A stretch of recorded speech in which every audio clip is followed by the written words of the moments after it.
नमस्कार and a very warm welcome to the voice of common man news Hindi and English. हमारे channel के chief editor Sameer Qureshi के साथ आइए रुक करें इस वक्त की खास खबर की। हो जाता है, जरूरी हो जाता है, तो मुझे बहुत खुशी भी है और साथ में मैं अपनी जिम्मेदारी भी और अच्छी तरह खूबी से निभाऊं, ये मुझे याद दिलाने के लिए उनका बहुत बहुत शुक्रिया। अभी 3 महीना हुआ है तो आपको पानी की ज्यादा समस्या है, पानी की समस्या के लिए लोग काफी परेशान हैं। जी, उसके लिए आप क्या कहते हैं? पानी की समस्या सिर्फ एक जगह पे नहीं है, पूरी मुंबई में है और उस पे काम चल रहा है। अभी एक 10-20 दिन में एक काम बड़ी लाइन डाली गई है, उससे पानी का जो साउथ मुंबई है या इस तरफ है, सिटी की तरफ का प्रेशर बढ़ेगा। से अतिक्रमण को लेकर कार्रवाइयाँ हो रही है, किस अतिक्रमण को लेकर हाँ कार्रवाइयाँ हो रही है, तो कहीं कहीं शिकायतें भी आती हैं कि भाई किसी के साथ नाइंसाफियाँ भी हो रही है, लाइसेंस है तो भी उसको डेमोलिश किया जा रहा है, तो उसको आप किस तरह से मतलब? नहीं, लाइसेंस है, उनको कोई डिमोलिशन नहीं हो रहा है, आप गलत सोच रहे हो। जो फुटपाथ पे अतिक्रमण है, क्योंकि फुटपाथ किसके लिए होती है? चलने के लिए होती है, और उस पे अगर अतिक्रमण है और वो अतिक्रमण इलीगल है तो उस पे तो एक्शन होगी। वो उस हिसाब से काम चल रहा है, क्योंकि हमें तो दोनों बाजू से सोचना पड़ता है ना, लोगों का भी सोचना है, लोगों को अच्छी मुंबई, साफ सुथरी और चलने लायक मुंबई भी मिलनी चाहिए ना। और जो पात्र लोग हैं उनको अभी तक जगह दी नहीं गई, उसके ऊपर, वो पॉलिसी के ऊपर अभी काम होगा। इतने सालों तक नहीं हुआ, लेकिन अब होगा, ये मैं आपको पक्का बोल सकती हूँ। कितना आपका सपोर्ट रहेगा आने वाले वक्त में? क्या क्या जो उत्सव रखा गया था आज पिछले साल भी रखा गया था और आने वाले सालों में भी रखा जाएगा, क्या कहेंगे?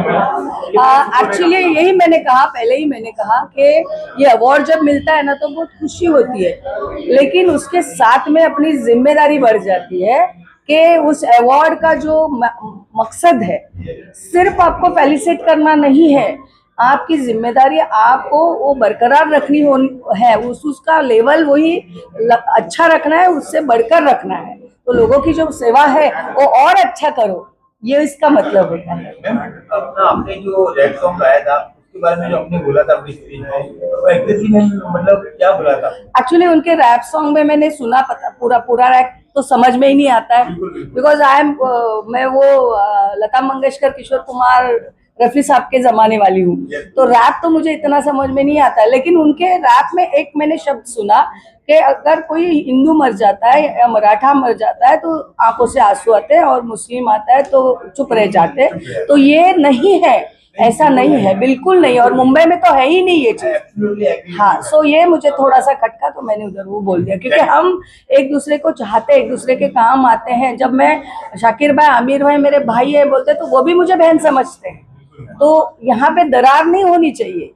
उनको दुखता है तो मुझे दर्द होता है, मुझे कुछ प्रॉब्लम होता है तो उनको दर्द होता है, तो ये बात वहाँ पे मुझे खटकी, इसलिए मैंने। थैंक यू, मुझे बहुत अच्छा लगा कि मैं आपने पॉइंट आउट किया और बात को आपने मतलब, और उनके रैप में ये था कि वो सत्याग्रह की बात करते हैं, हम सत्याग्रह करेंगे, लेकिन हिंसा भी करेंगे। सत्याग्रह और हिंसा दो अलग दिशा जाने वाले ये है। सत्याग्रह हुआ ही इसलिए कि हिंसा ना हो, और तुम बोल रहे हिंसा करेंगे और सत्याग्रह भी करेंगे, तो ये दोनों चीज साथ में नहीं होगी। यस, ये मैम का बड़कपन है कि मैम ने उस बंदे को अपनी मिस्टेक को करेक्ट करवाया, और मैम ने ये भी बोला कि आगे कुछ लिखना होगा तो ma'am is also a writer, उन्होंने अपनी कविता सुनाई तो उसको गाइड भी करेंगी। और मैम से हमने एक कमिटमेंट ये कि कभी कभी बीएमसी का प्रोग्राम हो तो आप उनको करेक्ट करके एक मौका भी दें। मैम ने कहा कि रॉ टैलेंट को मौका देना चाहिए, उनको प्रोत्साहन देना चाहिए, तो ये मैम का बड़कपन है। Thank you so much ma'am. Thank you for giving such honour to me. Thank you. जय हिंद, जय महाराष्ट्र। समीर कुरैशी, धन्यवाद।